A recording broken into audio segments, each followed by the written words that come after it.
the reason I started that project is because I realized how healing writing music was for me. And at that point, it was never for anyone else. It really was just for myself. And like, I loved that I could kind of go back and listen to those songs almost as like mantras. So called Good Enough. And that was just all about kind of realizing that I'm good enough as I am, and I don't need to try and be something else and be someone different. And now might turn off the light now.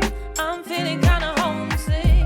I'll just close my eyes now. Welcome to the Musician Secrets podcast. Today I have singer-songwriter Shoshanna with me. Welcome. Oh, well, thank you. I'm so excited because I love your song Homesick. Thank you.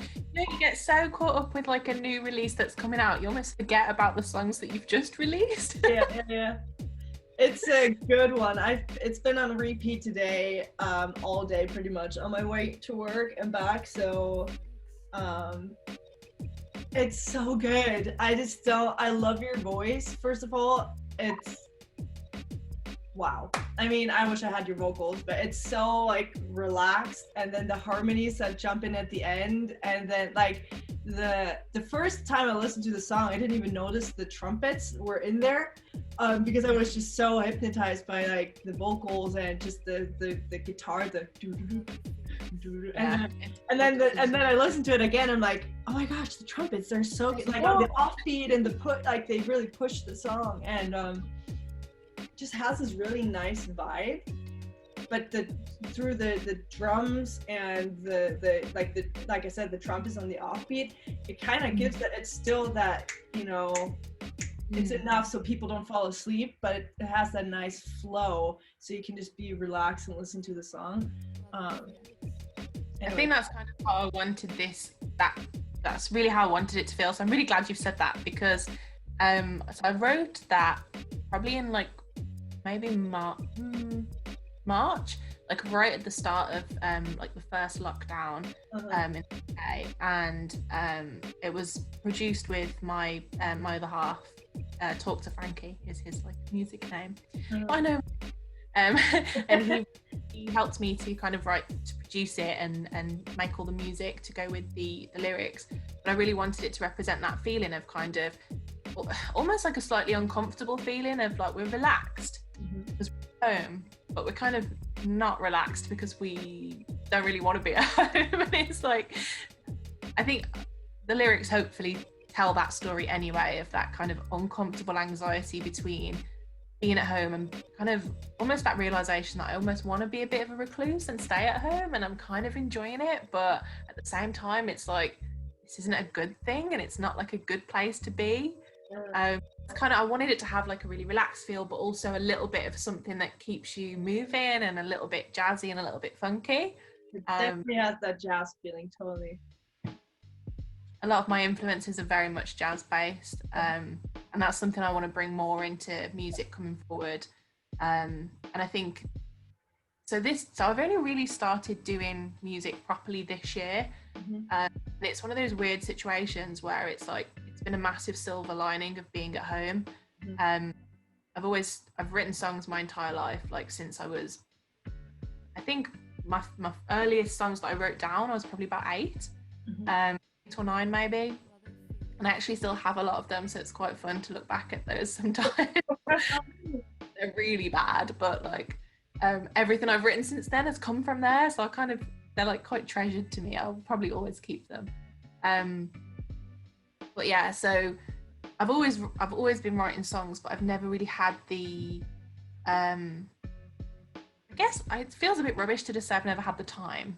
I don't think it is just that. I think it's more like the mindset, maybe, to trust myself to just do something with all of that creativity that's just kind of buzzing around my head. And I was like, right, I'm going to just take this as an opportunity to just turn it into music and finally actually make something tangible out of all of these ideas. So it's only been this year really that I've actually started doing music properly, and I feel like Homesick was like the first song that I released, and it's kind of, I feel like even though that was only probably like 6 months ago, I can't believe how much I've grown since then. And it just doing that first song was such a learning curve and figuring out kind of where I want to go next. So definitely from that, I would say it's like the jazzy kind of like almost a bit neo soul kind of R&B feel is where I'm the direction that I've started to go in. I love it.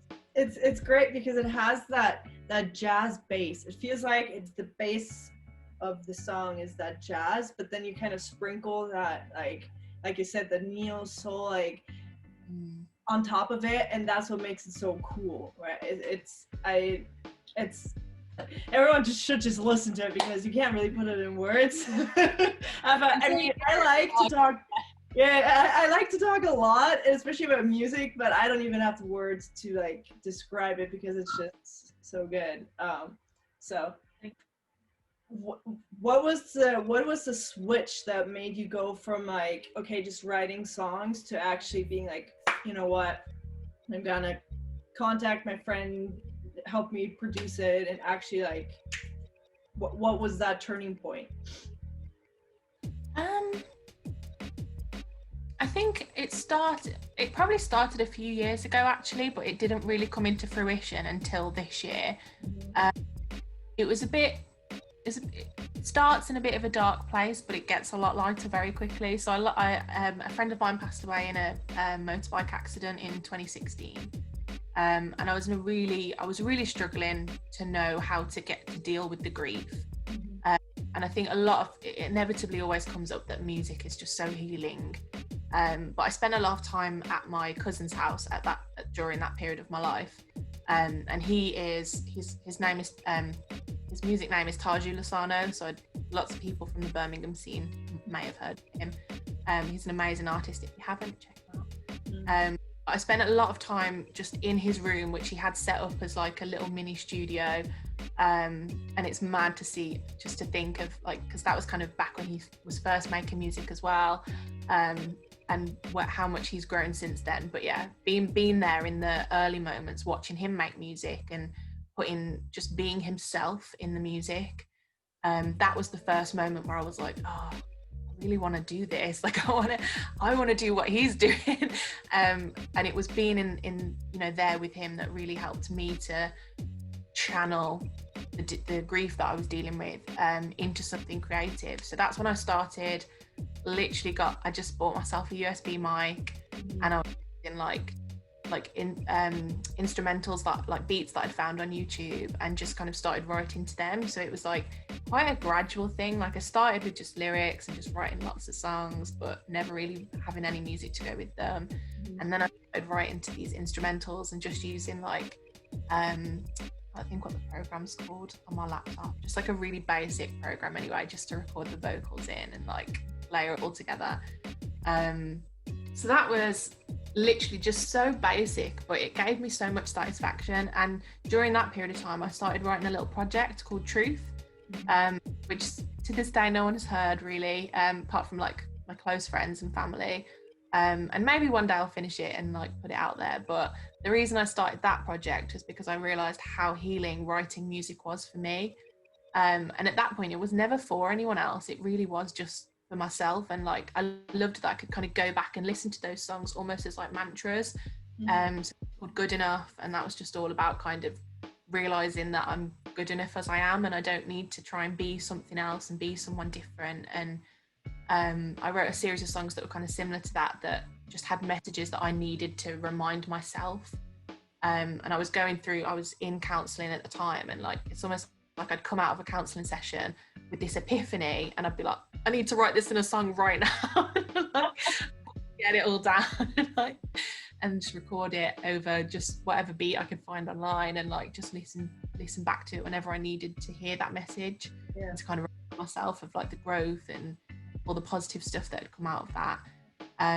So that went on for like a couple of years, and then it wasn't until I met the person who I now live with, Tom, and he's a producer, so he does a lot of house and dance music. He just kind of really got me into the basics of like how to kind of using Logic, and got me into the really kind of foundational level of production, just so I could kind of understand how it all comes together. Initially I was like, I want to do all of it. I want to be able to produce like my own music and, you know, do all the bits that go with the songwriting that I've already been doing for years.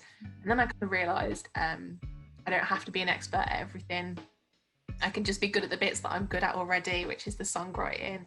And I started getting in touch with other musicians that I'd met from spending time with my cousin in the Birmingham music scene. So that's when I met Sahib, and a couple of other guys who have really helped me bring my ideas alive without me having to know how to do it all, which is kind of maybe a different approach to some people. But I love it because I think working creatively with other artists it opens doors for me creatively. Like, I don't have to think too much about it. I can kind of put out like the initial sparks of an idea and then watch them turn it into something amazing, and I'm like, whoa. I thought it was in that direction. But so I have a new track coming out on the 1st of January in a couple of days, and that has been a collaborative effort with myself, Sahib, George Cook, who does bass, and a couple of other people have supported with kind of the production and the mixing and just like the creative process of it.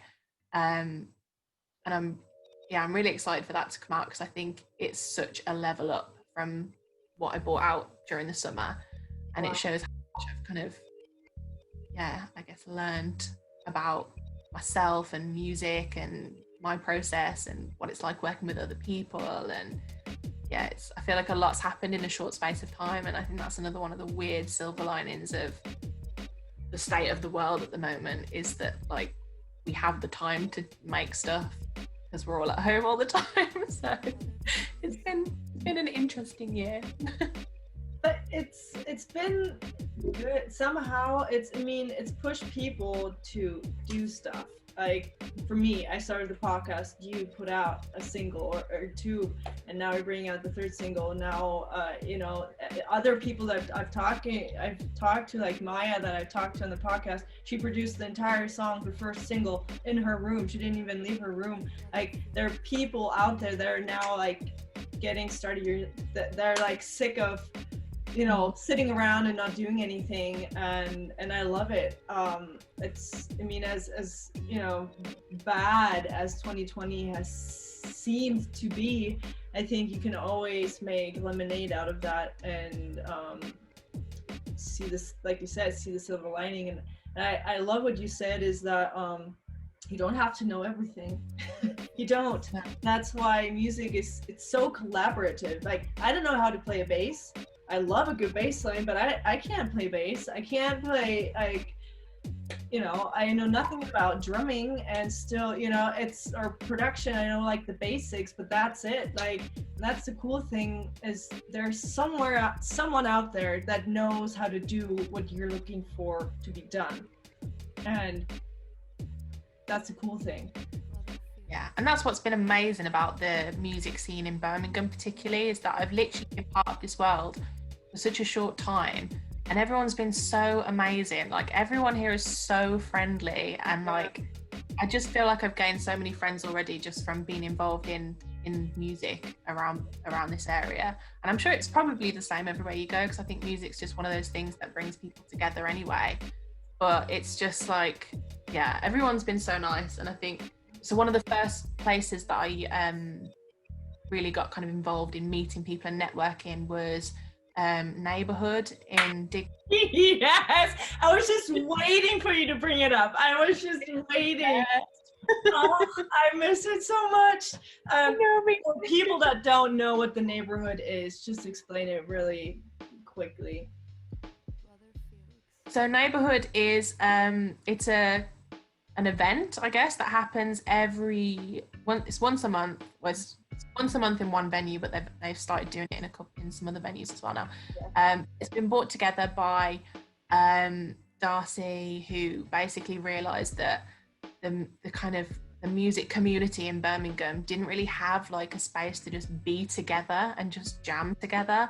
So it's kind of this really non-judgmental, really accepting space where you can just go and meet all sorts of amazing musicians, and it's kind of open mic with a little bit of like, there's usually like a set as well, like a set act that are there to kind of polish off the night, kind of bring the vibe up. But most of it is open mic, and it's just honestly the most respectful and appreciative environment I've ever been in.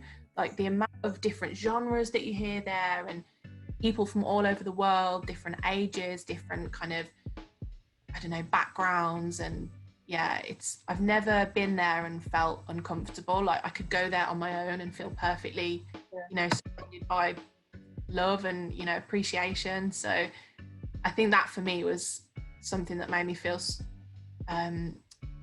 it reduced my anxiety about doing music, I think, because I realised that there really is room for whatever you have to bring to the table. Like you don't have to be any sort of specific genre or any kind of, you don't have to be an expert, you don't have to have, you know, specific skill set. Like as long as you are just there to jam and make music and enjoy it with everyone else, like there is room for you. And I've really missed not having that this year, now that I've kind of delved a little bit more into music, and I'd love to be able to kind of go and be there and share it with everyone. But that was the first place that I had the confidence to get on stage. And it was like, it was almost not having, because I have a real block with lyrics when I'm trying to perform. Lyrics just go out of my head completely, and I just forget what I'm trying to sing. Same here. But it's always a jam. So you just get up there and you just sing what feels right. You don't have to know. No, it's just love, so it doesn't matter.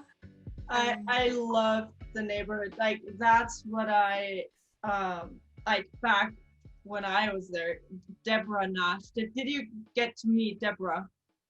I don't know if I've met Deborah. I mean, you would have met if you would have met her, because she's like, her vocals are from a different world. Everyone knows Deborah. She kind of.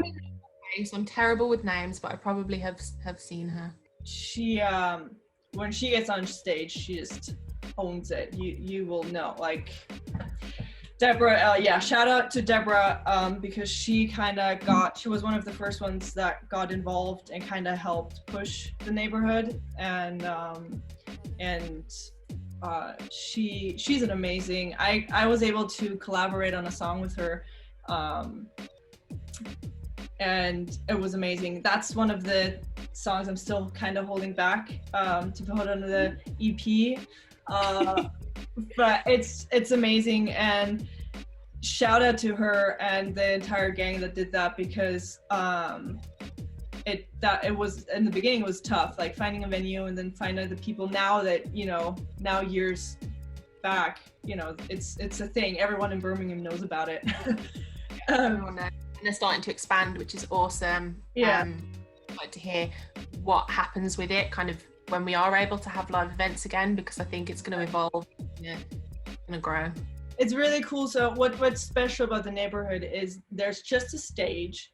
There, everyone, all the musicians, everyone or not, doesn't matter, people that enjoy good music are there. And then you have like an opening act. Usually that's how it was when I was there last time. You have like an opening act, and then anyone can, so all the equipment is on stage. If you want, you bring your own guitar or bass, but usually like, or drum, there's like a drum kit, everything's there that you need.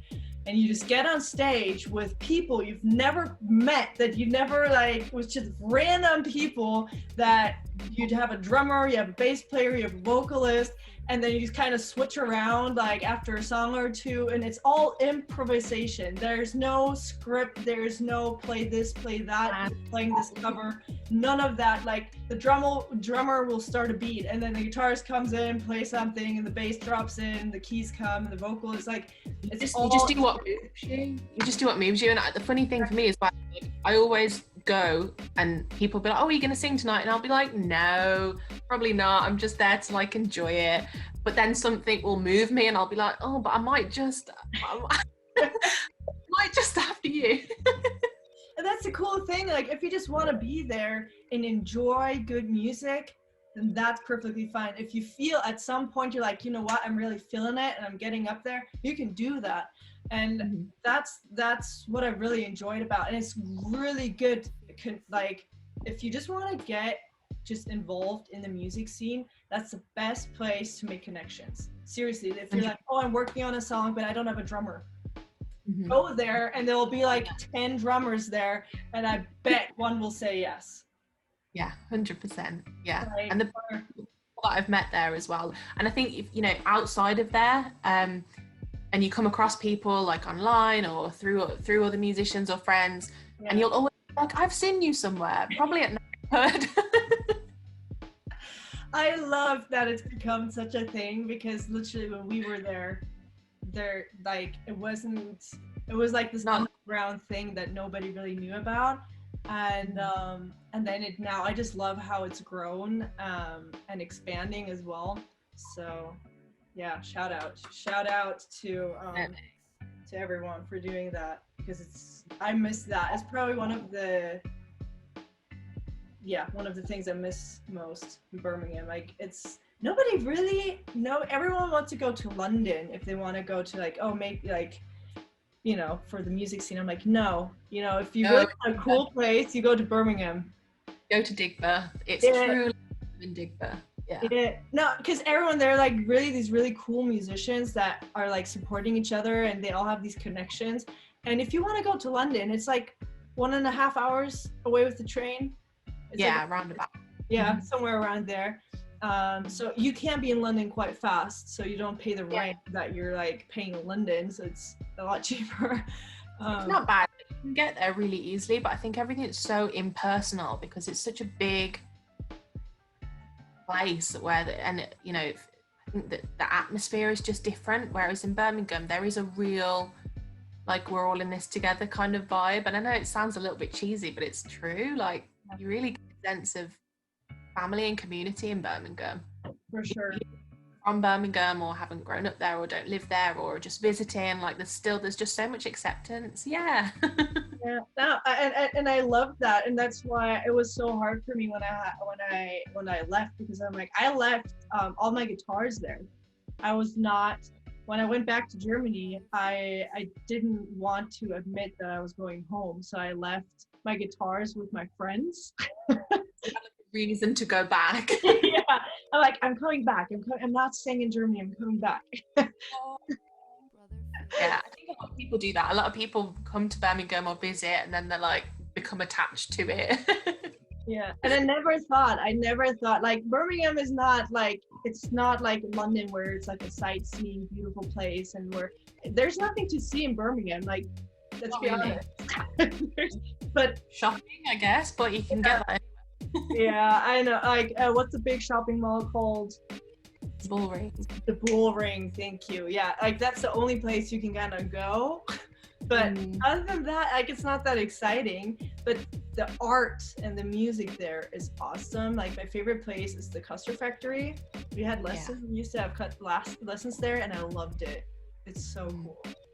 It's just a hub. It's a creative hub, and like, the amount of I mean, you can already see it, the amount of creatives that come out of Birmingham, like people that are like in the charts now that are from the Birmingham scene, and people that are kind of coming out of Birmingham. Like, there's some of my favourite artists at the moment, like Reuben James. He's Birmingham based, and Mahalia is from, her family lives in Stourbridge, which is where I live. Georgia Smith is like down the road in Walsall, so like my favourite artists are from literally around the corner, and it goes to show how much creativity is just flowing through the city. Don't know why we're such a creative hub, but we are. No, it's because people are supporting each other. I think that makes such a big difference if you're kind of like trying to fight everything on your own, you know. But if you find that community and you're kind of, you know, helping each other out, and everyone's like then it provides a platform for that voice as well, doesn't it? Whereas I guess in other places where there isn't that platform, voices just go kind of unheard, which is such a shame. But I have it on my front doorstep, really. It's like, yeah, would I have had the courage to step out there if there wasn't such a welcoming atmosphere right around the corner? Like, maybe. Yeah. I'm so jealous, seriously. Like, you have something like that. I know. Oh gosh, stupid Corona. I need to come back. As I say that, I mean, I don't like to silver line things that are rubbish, because we also need to acknowledge that this is a really rubbish time and it's been really hard for a lot of people. I also wonder if, like, for people like me who are, because I am quite an anxious person, like, it's almost like given me the opportunity to, I don't know, like gradually get into music. Like, I've done a lot of the live stream performances this year. And I'm like, would I have had the courage to do any performances if I had to do it in a real life venue with real life people stood there in front of me? So, like, in many ways as well, I think like this has almost been like kind of a gradual eased me into the world of music, so that I can kind of gradually gain my confidence. And like, I don't know if I would have had the confidence to just go up and speak to people and be like, hi, I'm Shoshanna, come and do music with me. Like, make those connections. But the fact that I've been able to kind of, you know, drop into someone's DMs and be like, hi, like, for me, that's actually been a way that's allowed me to get in. And I'm not sure if I would have, like, had the courage to do it otherwise. So for me, it's all happened in the way that it should, kind of. Like I say, I don't want to silver line something that is just really rubbish, because it is rubbish. But for me, that's something that I don't know if it would have happened otherwise. So it's something I'm very grateful for. And maybe it would have, but it would have took longer. Thrown me into this situation where I've been able to do it and, you know, put myself out there a little bit more, and that's been a good thing for me. But not been able to travel and not been able to, it's got to the point now where I'm like ready to do some real life performances, and it's like, when's it gonna happen? But we will see. It is scary. I think a lot of people really underestimate performing, because it looks so easy. And it's people do make it look really, really easy. Like, I was at, before all of this, in like, might have been sort of this time last year, I can't remember. I went to a gig in Birmingham to see Mahalia, the O2. It was amazing. I would love to see her live. I would so recommend it. She's comfortable on stage. Like, she was just wearing like fishnets and Doc Martens and a leotard. Like, she looks so comfortable. She was just like, yeah, man, this is me. Like, take a bit. Chilled out. And like, it was like, I guess quite intimate, considering I guess it was a smallish venue compared to other venues that she's done on her tour. But, and there was that moment where I was like, oh, am I ever going to be able to do that? Like, am I ever going to be that comfortable on stage? I was talking to a producer about it, and he was like, well, I said, you know, if ever I'm on stage, I just want to have like a sofa and like make it look like my lounge and just be like really cozy and be like, come into the lounge and just chill with me and we'll just sing, enjoy it. And he was like, yeah, but you don't want to look like your audience. Like, you still need to stand out and you still need to be a performer. And it's weird that I get nervous about it, because I've always been a performer. I used to dance like pretty much my whole life up until probably about 5 years ago. Uni just got in the way and just life happened, and I gradually stopped doing it. But I've always been fine with performing in terms of dance. But the thought of being on like a big stage in front of everyone, I'm like, how do people look so comfortable when they do that? So I don't know, that'll be my next thing, I think, is like figuring out who I am as a performer. And what my identity is like on stage, because I think that will be, well, the thing is, I just need to be myself. Yeah, that's easier said than done. Yeah 100%. There's a lot of expectations, isn't there? I think it's the same when you think about social media. Like, at the moment, my stage is pretty much social media, because it's the only way that we can, you know, put ourselves out there at the minute. And I had this like epiphany where I was like, oh, what should I post? I don't know what my content should be. And then I was like, I just post what I feel like posting, because that's the most true to me. So I guess it'll be the same when I'm on stage. Just do what feels right and trust my gut. It's so hard to trust your gut. It's the hardest, because then you start judging that. You're like, oh, I feel this, but what if it's not what I want? And then like all these things kind of go up in your head. And I think this is why I started this podcast initially, is so people that are hopefully are listening to this can realize that all what they think what the music industry is and what music looks like and what songwriting looks like is not really what it is. Like I said, just standing on stage and performing and like rocking it, and you know, and some people struggle with that. I studied popular music performance. I studied it for 2 years, and I still have an issue with, you know, I still get nervous and my hands get shaky and sweaty, and literally for the last big performance that we did, I turned the lights off. There were I had all the windows covered, and I turned the lights off, and I got LED suits. And and I got because I'm like, you know what, music is about the feeling and what so that was the reason why I turned the lights off, and also made things a little bit harder and easier for me, so I wasn't so nervous because I didn't see all the people that were there. Because like once the lights were on and I saw the audience, I'm just like, holy cow. I can't believe I just had like there were like 30 people there, but I mean for like a performance that we were doing for university, that was a lot. Usually you have like a lot, like maybe 10 if you got 2 or 3 friends there and maybe your parents came.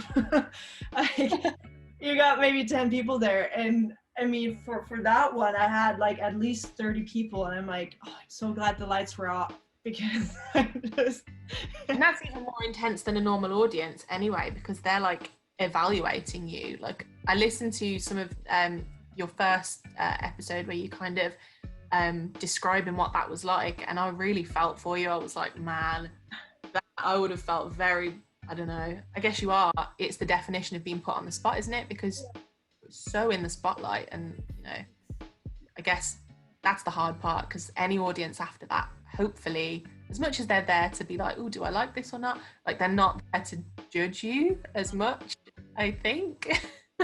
I hope. It was the hardest. I never had the hardest audience I've ever had was having the 5 teachers there, and you're performing, like you would go on stage and you would perform Homesick, and you would be performing in front of 5 people, and these are not any people, these are people that know, I mean, do you know Ashley Allen? He's usually on the keys. Everyone knows, like he's like attached to the keyboard. Everyone knows that. And like, you know, performing in front of him and like other like 5 like people that really know what they're doing, and they hear everything, every mistake you make, every shake you have in your vocals, they will hear that. And then having them critique that was crap. Like I was so nervous. I've never been like, I prefer the 30 people out there than like the 5 people, like, and then, you know, writing a song that's so personal to you, and then having people be like, I don't know, you could do that better, or you could have done this better, or this was fine. That's my soul, like, exactly. Evaluated. I think that's something that I've been really, I think it's something that held me back from doing music for a really long time, is that I have quite like a external, we call it at uni, we call it an external locus of evaluation, which is just, you know, my judgment of myself comes from other people's opinions of me a lot of the time, so I find it really difficult to hear other people's feedback and not immediately take that on board as fact, like even though really it's all opinion based, right? Like all subjective, it's all opinion, but especially it's so objective. Yeah, like for a really long time I didn't want to show anyone anything because I was afraid of their response. It was like, yeah, it was actually, you asked me earlier about a turning point, and I completely forgot about this like huge turning point for me, which was I was like scouted by someone to audition for The Voice. And I was like, I didn't want to go on it really, because I was like, I don't like competitive situations. So I was like, no, I don't really want to do that. But I did the audition anyway. Their feedback was really positive, and I was like really surprised, because I guess it never crossed my mind that other people would want to hear my songs or my singing or my voice. And I was like, really? Like, you actually thought that was good? But like, hearing the feedback, for me, I was suddenly like, oh, I could actually do this. Like, this is something I could do, and people might want to hear it. It's like this huge epiphany moment. But like, I love hearing people talk about how nervous they get, because so many artists, especially when you look at like big artists that are like in the charts that people might just hear on the radio and stuff like that, they don't really talk about this side of it. And I think that makes people think that this side of it doesn't happen for them, and it so does. Like, everyone gets really nervous about stuff like this. They might look all kind of calm and collected, like on the outside, but inside they're probably just as nervous as the rest of us. Dying. Inside, you're just like dying. Yeah, and I think if more people talked about that, there'd be less of this like pressure to be perfect, to be stage ready all the time, or like.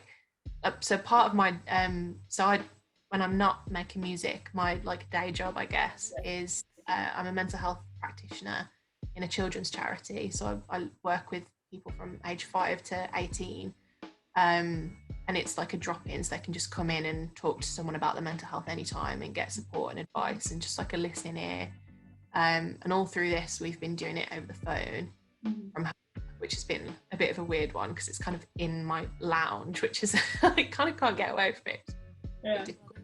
But one of the things that we've had a lot this year is people comparing themselves to stuff online and like their coping strategies. So people been like, oh, I should be dealing with this better because so and so on the internet has been like learning a new craft, or like learning a new language, or like getting fit or eating better, or you know, this pressure to like deal with things in a certain way.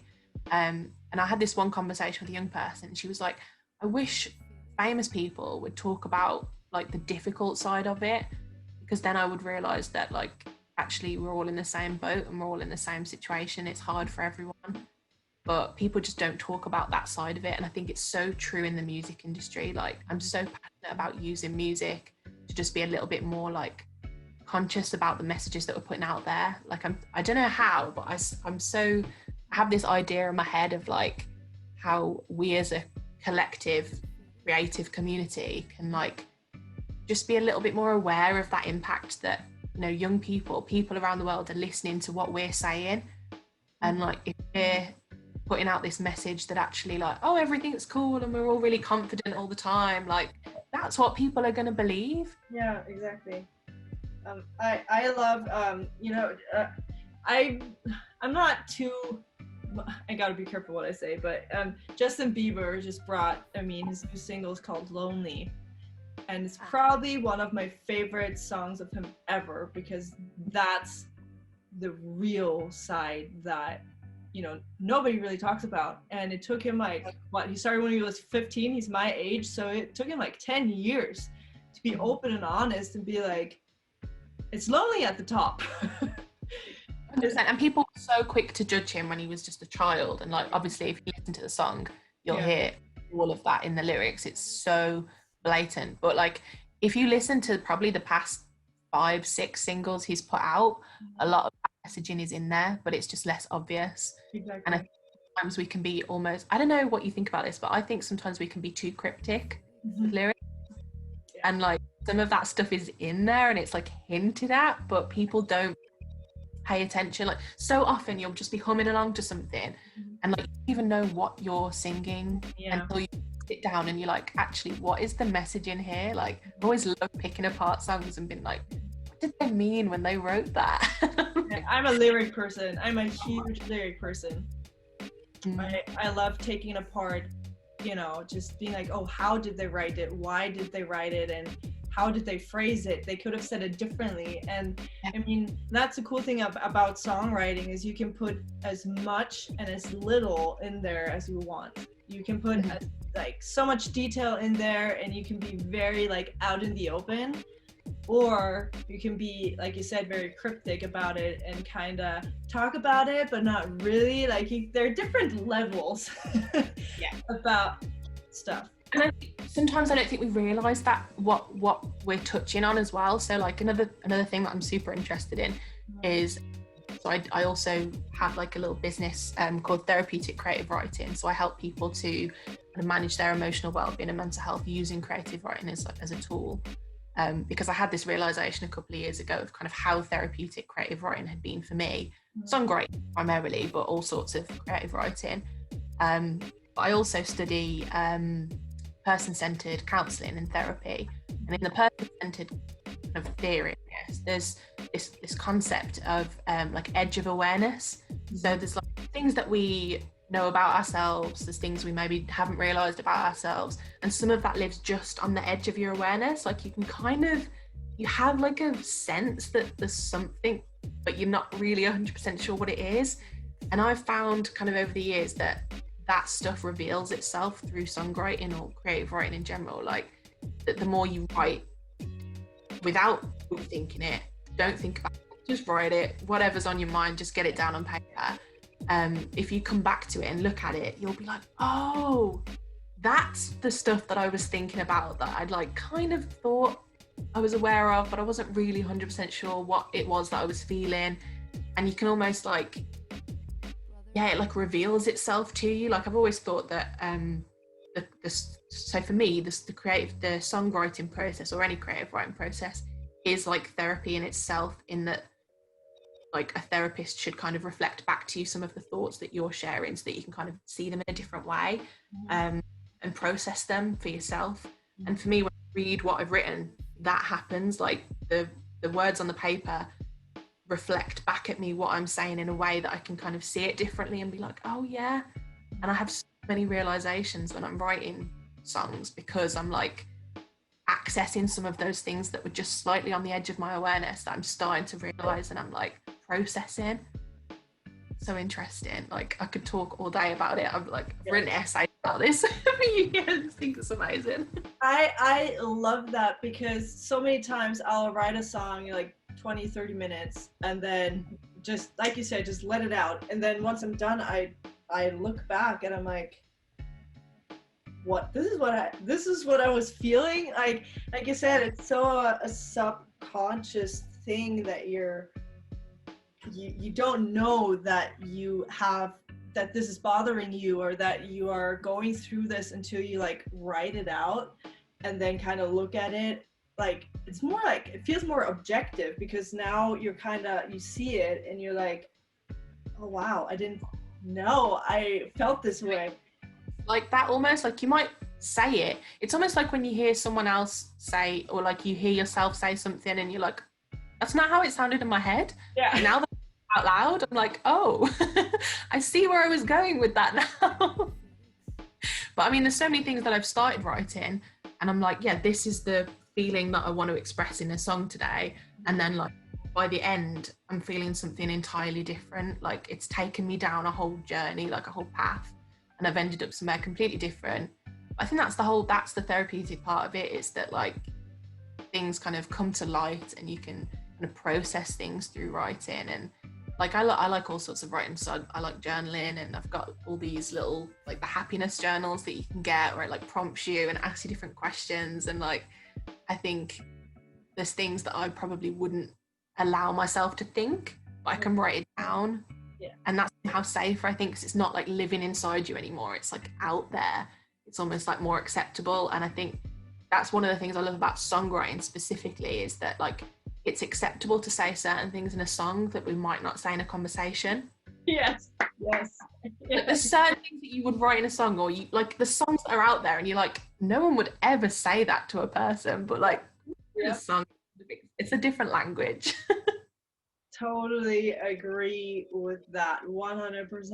Like, it's a weird phenomenon, isn't it? Like the fact that it's like, in some ways it's like, why is it more acceptable to say it in a song than it is in conversation? But it just somehow is. Like I did this one project with the charity that I work for. We went to a youth centre in Aston, in Birmingham, and it's an area that's, I guess, like we don't get a lot of people accessing mental health support from that area. I think there was quite a lot of stigma in the community about talking about feelings and about mental health. And there was this group of lads, like kind of 16 to 20 kind of age group. And when we went in there to be like, we're here to talk about mental health, and they were like, no, not that, not at all. But there was a music studio in this particular youth centre, so I was like, aha, I have a way. And we just sat and wrote about, I was like, well, what stuff bothers you in life? And they were like, talked about their identity and like kind of the stereotypes and assumptions that people put onto them about their identity and about like trust and loyalty, like amongst their kind of the people in their lives, like family and people in their circles. And like they wrote some amazing bars. Like most of them were like rappers, and they were like, yeah, got some verses for this, and we put a beat together and we recorded this track, and by the end of it I was like, do you know what we've just written here? We've just written a song about mental health. And they were like, what? Yeah. But like the thing I loved about it is that like, by the end of it they were quite happy to present it to their friends and go, we've written this and it's about mental health. And I was like, I felt so proud in that moment that music had been like a language that was acceptable, like a way that was acceptable to talk about feelings, but it wouldn't be, for them it wasn't acceptable to talk about it in a conversation, but it was about it in music. And that to me is just like magic, pure magic. Wow. Wow. I mean, like you said, like in the beginning, like music is healing. Yeah. And absolutely. I'm a huge advocate of that, because I didn't realize how powerful music was until like when I was 21, I was very depressed. Because I was, I've been writing songs that I've been like 11, 12, and then, growing up, people tell you like, get a real job, and, there's not much you can do with that, and all blah, blah, blah, blah, blah. And so I did what I thought was expected of me, and what my, peers and the everyone around me wanted me to be. So I tried to be that person people wanted me to be, again, thinking that if I make everyone happy besides myself, I'll be happy. But by making everyone else happy besides me, I got depressed. And the funny thing about it is music got me out of that. Going back to, starting writing songs again, because then I kind of like, stopped writing songs because I've been told it's, not going to get me anywhere in life. And then when I got depressed, songwriting and music and, Tori Kelly, her album got me through it and got me out of that depression phase. And that's when I realized how powerful music really is when you're honest and open. That's it. It's honesty. I think that's what it is. I think music is a space where you kind of have to be open and honest, because you kind of can't deny yourself through music, because anything that you make is, I think people really struggle when they're trying to make something that isn't from the heart. Like I know I hear songwriters say all the time, like they really struggle. I think it was Sam Smith that was saying like he was actually in a really happy relationship, and it was really a problem for his music career, because he was like, I kind of can't write now because I'm happy. So I think music comes from a place of truth automatically anyway, like it just does. But interesting, I think music is the vehicle for being your true self. And like this is what my song that's coming out on the 1st of January, it's called Unapologetic. And the whole reason I wrote that was because I had this realization that like to be happy, I need to be true to myself, and I need myself unapologetically, because as long as I'm trying to please other people and trying to, make everyone else happy, just like you did, as long as I'm trying to do that, I'm denying a part of myself. And to like, again, kind of going back to like what I'm studying with the person-centered approach to counselling and therapy, it's like we all have this innate drive to be our true self anyway. And like most of people's difficulties in life is because something's pulling them away from being their true self. I just think if music can help us connect with what's really, really us, authentically, then it's surely the most healing thing that you can have. I know Sahib talked to you a little bit about wanting to make like meditation music. Exactly, yeah. I just think it's amazing if music can help us on a spiritual level connect inside with your body, like kind of like in terms of mindfulness. Like, so mindfulness is all about listening to yourself, like your body, your soul, your mind, your feelings, and like paying attention to all of that and being present in the moment. If music can help you do that, but then we've also got like lyrics and songwriting that's kind of pro-social and encourages you to be yourself, encourages you to not try and fit unrealistic expectations and be someone that you're not. Like, I just think that combination is really exciting. So like that's something I really work on now, like Sahib and myself and George as well. We're working on like some kind of music that can be truly therapeutic, like intentionally therapeutic, but also really listenable and really like fun and that you want to listen to. More mainstream music was like that. Like, I wonder what impact that could have on society. Exactly. Really excites me to think like if more like artists that were on the radio and people are just humming without even thinking about it, if that stuff was all positive, what could that do? I just think that would be I hope that happens at some point so that we can kind of live it and feel what it would be like if all the messages that people were taking on board were actually helpful messages and not harmful. There's so much harmful messages out there in terms of like social media, what's on TV, what's in music, like we already know the power of music in the other direction as well. Like, I know that it's not actually grime music that causes issues in terms of gangs, but there's so much I guess unhelpfulness associated with some I guess, like I say, I don't think it's not the music is actually incredibly helpful. Like, it's the grime music in itself gives people a reason to do positive things, but when not positive things are talked about in music, obviously that, you know, you can't deny how powerful music is. People will do what the messages tell them to do, like in the sense that like as humans we are quite like suggestible, I guess. No, totally. Negative vibes in music, or like I guess messages that encourage helpful thoughts and thought processes, like being judgmental towards yourself or having to kind of fit into a certain attitude or atmosphere. Like, I just think that can be so damaging, and I don't know if people always really think about how powerful it can be. It is a very subconscious thing. Like, you said, you'll start humming it, and you know, and be like, wait a second, like this is like that, and that's where I woke up, where, you know, I was in that depression phase and music got me out of that. I'm like, whoa, like if music has the power to get me from here to here, from where else way down here to where I am now, like imagine what it could do. Like if the stuff in the radio, I mean, it's getting better, you know, it's getting better. I love them. I have to get my Tom straight. It's not Tom Grennan, not Tom Misch. Tom, I bought his album. He talked about like in his music, it was like on the radio constantly, and I don't think a lot of people picked up on it, but it's very clear where he talks about like alcohol abuse and that he lost a friend to alcohol and stuff like that. Leave the Light On, I think it's called. Tom. Oh, I know the song you mean. I'm rubbish with names, so I don't know the artist name. Light on, dun, dun, dun, dun. Like, I have it in my. There's so many songs that I can't. Oh, it's gonna. I remember hearing that. Like you say, I'd probably hummed it 100 times, and then I remember hearing it with like fresh ears this one time and being like, oh, I understand what this is about now, and this is actually really deep, and it's really brave of him to put this out. Tom Walker, yeah. Oh, gosh.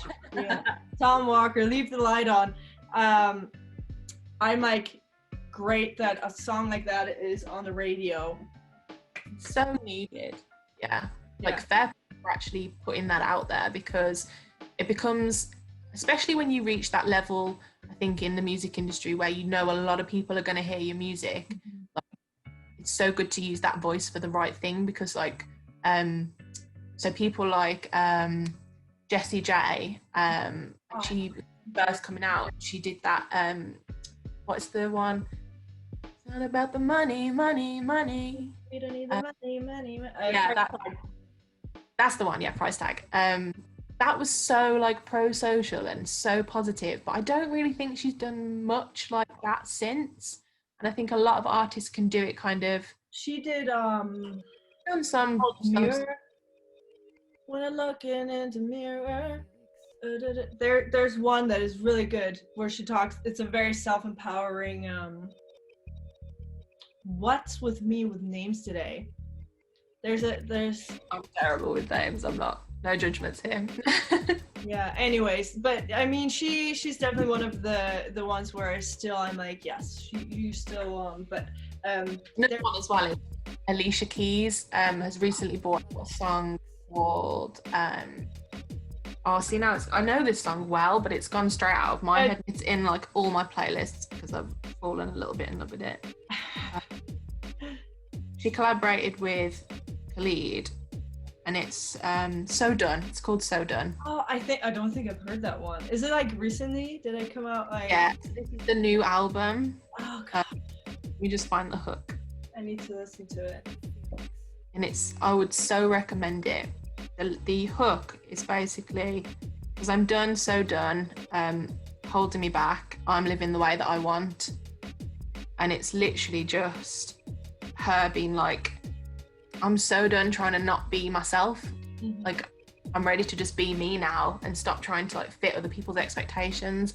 Yeah. So, you know, out there, and there's so much positive music like that, but it kind of feel like it gets really just lost in stuff that's about unhealthy relationships and heart got broken, I'm in love again. Like, it's always the same. I'm like, okay, we've heard so many songs about their I've really struggled to write love songs, not in because I think, well, I have to be in a certain emotion to be able to feel it. So like when I first got together with Tom, who I'm with now, like I suddenly realized that I could write love songs because suddenly I was in love, and I was like, oh, this is so nice. And when I think about our relationship, I can get into the vibe of writing a love song and it's lovely, but that's not where I feel passionate, like in terms of songwriting. Like I feel much more passionate about writing things that I think might be helpful. Yeah, same. Just sharing those positive messages. And I guess that's kind of, like I said earlier, that's why I started writing songs more properly, was so I could remind myself of those messages.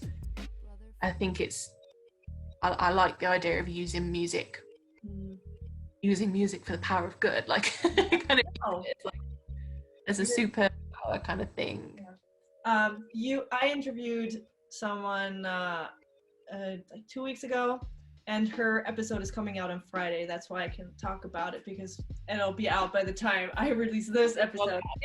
But you should check her out. Her name is Sazra, and she's a producer. She's a singer-songwriter and producer, but foremost a producer. And she does meditation music. So, I mean, I can. We'll talk about this later. But she has an entire album, because she does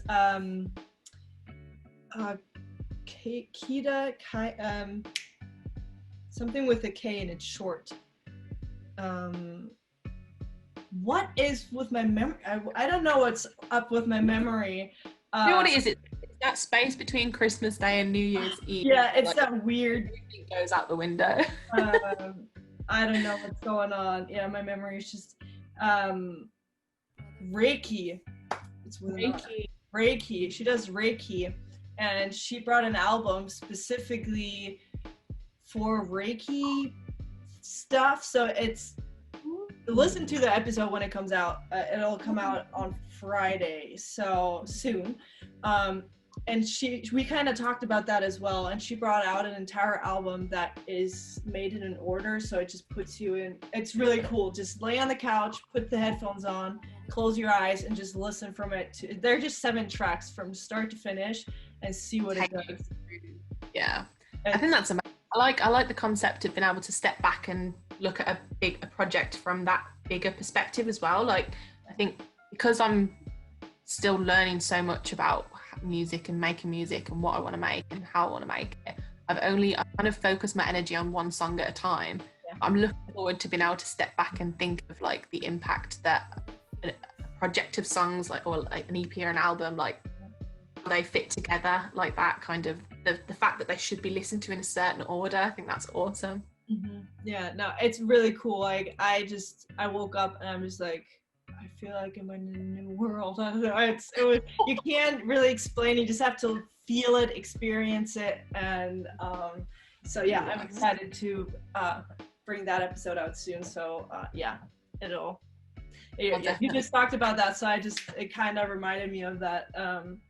But yeah, so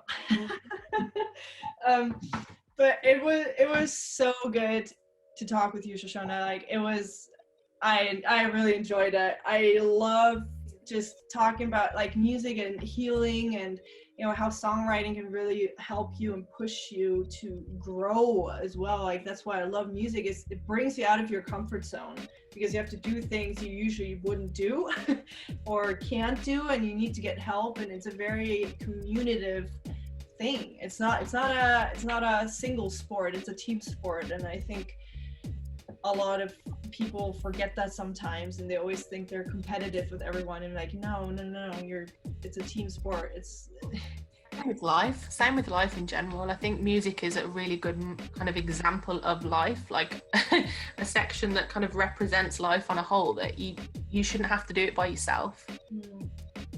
Yeah. And better when you do it with other people and have that collaborative nature to music, but also to life itself. And like it's just, everything's better when you're connected, and music for me is the tool that brings people together, or it certainly has brought me together with other people. So. For sure. Oh my gosh, last I hate to end this, but I already keeping you so long. But for the last question, what advice would you give someone that, you know, is that is struggling and is trying to find a way out? What advice would you give them, especially, you know, as a mental health coach and is doing all this writing and this amazing stuff? What would you do? What would you tell them? What advice would you give them? Are we talking generally or musicians? I mean, it kind of goes together, so either way. It definitely goes together.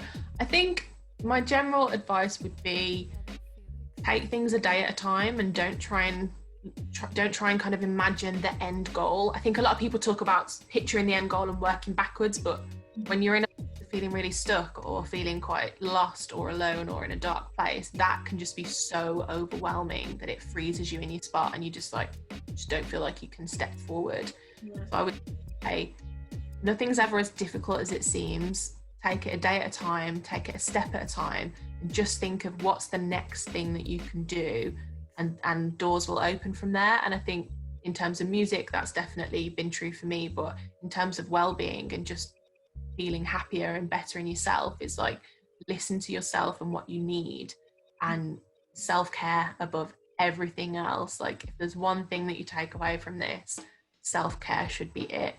And I know it's, you know, especially if you're dealing with anxiety or confidence, you know, struggling with confidence, self-care in itself can seem really overwhelming, because it's like, if you don't like yourself very much, then the last thing you want to do is like care for yourself. But if everything comes from there. So if you're struggling with it, start with external things, like think about, I don't know, if you like painting your nails or having a nice bath, or, you know, do the little things for yourself that you do to comfort somebody else, and just see what kind of blossoms out of that. I think so much good can come from caring for yourself and for others, but, you know, self-care for me is just so key. And if you're struggling with something, just show it care and love and watch it grow. Let's end it here. I'm not gonna add anything. That was a perfect ending. Nothing. That's it. Perfect. That's great. where can people find you? So if people are, want to, grow and learn and maybe even get in touch with you, they're like, I kind of want to write about whatever I'm feeling and dealing with, where should people go? So my most of my social media content is on Instagram. So it's at Shoshanna.music. That's SHOSHANNA. And I'm sure it'll be written somewhere on this podcast. I will write it and link it down below so people have no trouble finding it.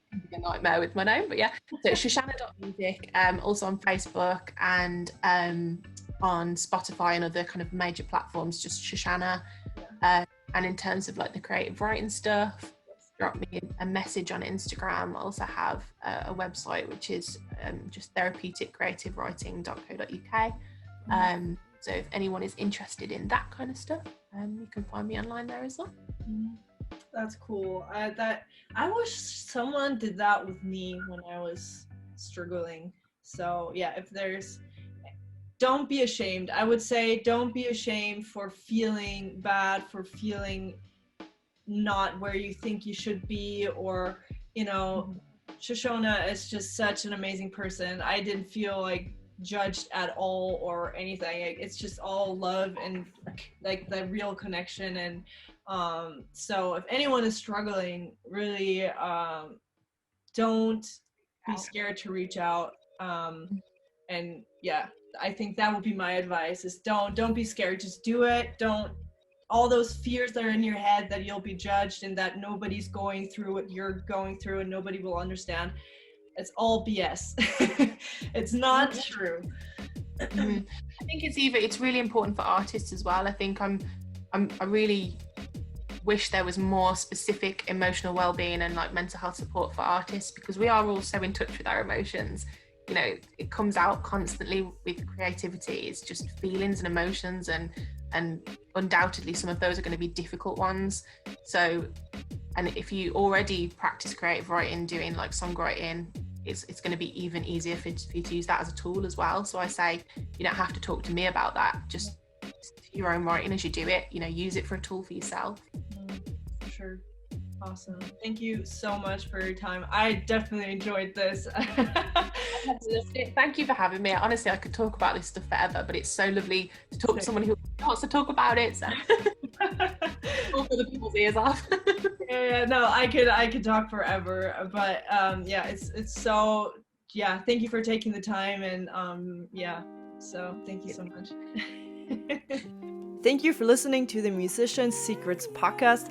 I'm your host, Alise Koa. I hope you got to learn something new about producing or songwriting or mental health when it comes to making music, the fears that most musicians have when making music. So everything that's behind the scenes, behind making music, you will learn it here, because I am basically talking to anyone that makes music all around the world. So I have a great privilege to learn all of that, and I can't wait to share it with you all. So follow this podcast if you enjoyed what you heard today, and go and share it with somebody that you think could enjoy this episode as well, benefit and learn from it. And as always, there's more information at alisekoa.com/podcast. Talk to you soon. Bye.